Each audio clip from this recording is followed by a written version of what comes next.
Olá, alunos do nono ano, aqui é a professora Karina de Geografia. Estou passando para gravar essa videoaula para vocês dessa semana.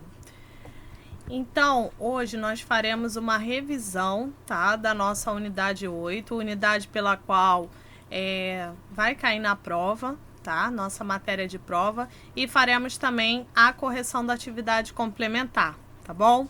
Então, nós vamos começar aí falando um pouquinho sobre essa revisão, né, sobre a Oceania, que é a nossa unidade 8, fala da Oceania. Essa unidade é a unidade que iremos fazer a nossa prova na próxima semana, tá?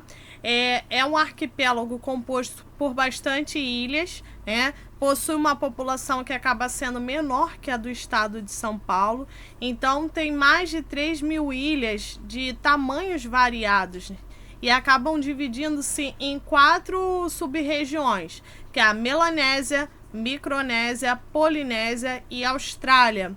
O clima acaba sendo desértico e semiárido, com ventos úmidos, e possui também hidrografias, com alguns rios temporários e rios que são permanentes, tá?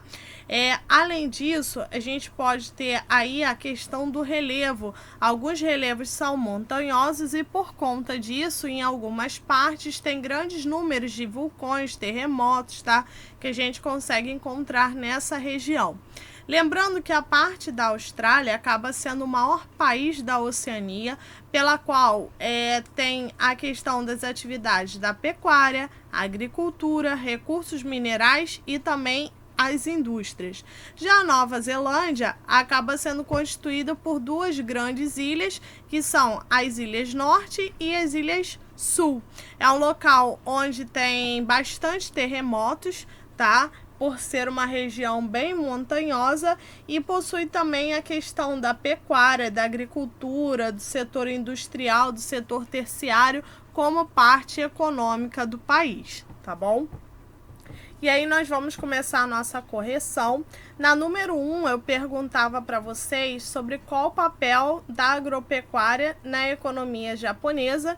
Então a resposta seria a letra C, que fala sobre as dimensões de território e relevo irregular, que acaba dificultando o desenvolvimento da agricultura do país.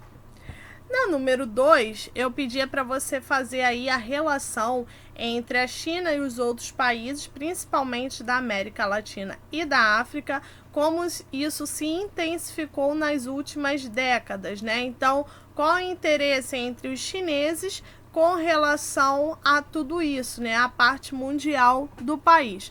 Então, vocês poderiam marcar aí a opção A, que fala sobre a busca de matérias-primas, né, para abastecer a produção nacional e o fortalecimento também do crescimento econômico, tá bom? Na número 3, eu pergunto, né, que a partir da década de 90, a Índia passou a ocupar um lugar de destaque no cenário econômico mundial. E eu pedia para você explicar, né, esse crescimento. E aí você poderia dizer que esse crescimento se deu por conta da mão de obra, né, da influência também do inglês e da qualificação e os incentivos fiscais que acabaram aí auxiliando, né, onde as pessoas começaram a adentrar aí nesse crescimento. Na número 4, eu pergunto a você quais são os países que compõem os novos tigres asiáticos. E aí vocês teriam que responder: Malásia, Indonésia, Vietnã, Filipinas e Tailândia. Na número 5, eu pergunto da seguinte forma: como a colonização imperialista influenciou no desenvolvimento dos países do Sudeste Asiático?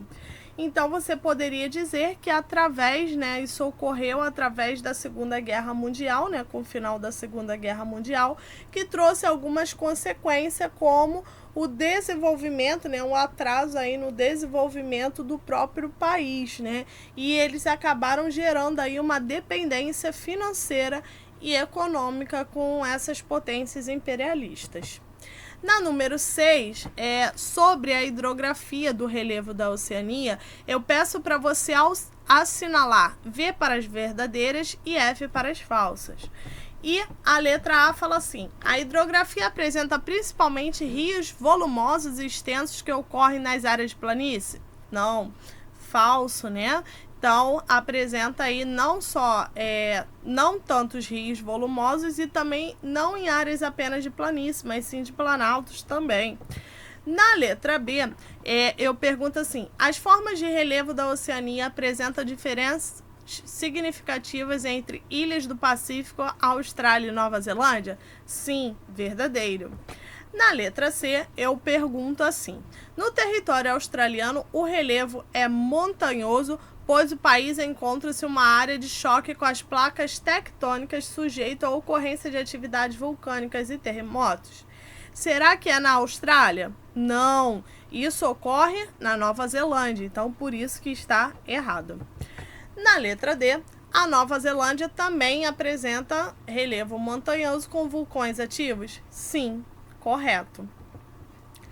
Na número 7, eu pergunto: quais são os principais recursos energéticos disponíveis no território australiano? E você deveria me responder que são o carbono, petróleo e gás natural. Na número 7, eu pergunto assim: sobre as atividades agropecuárias na Austrália e na Nova Zelândia, assinale a alternativa correta. E a alternativa correta é a letra B, que fala assim: um dos destaques australianos e neozelandesa são os rebanhos de ovinos, sendo esses dois países grandes exportadores de lã, tá, gente? Então, vocês deveriam marcar a opção B. Na questão número 9, eu pergunto qual a relação política da Austrália com o Reino Unido. E aí você deveria dizer que a relação é porque eles acabam fazendo parte, né, das comunidades britânicas e que acabou ajudando aí a criar o chefe de Estado, a parte monarca e a parte também da Rainha Elizabeth, tá? E na número 10, eu pergunto assim: totalizando 14 nações, a Oceania é o menor continente do planeta Terra. A maioria dos seus países possui pouca representatividade no cenário internacional. Entretanto, duas nações da Oceania apresentam elevadas médias de índice de desenvolvimento humano, que é o IDH. Marque a alternativa que indica os países mais desenvolvidos do continente.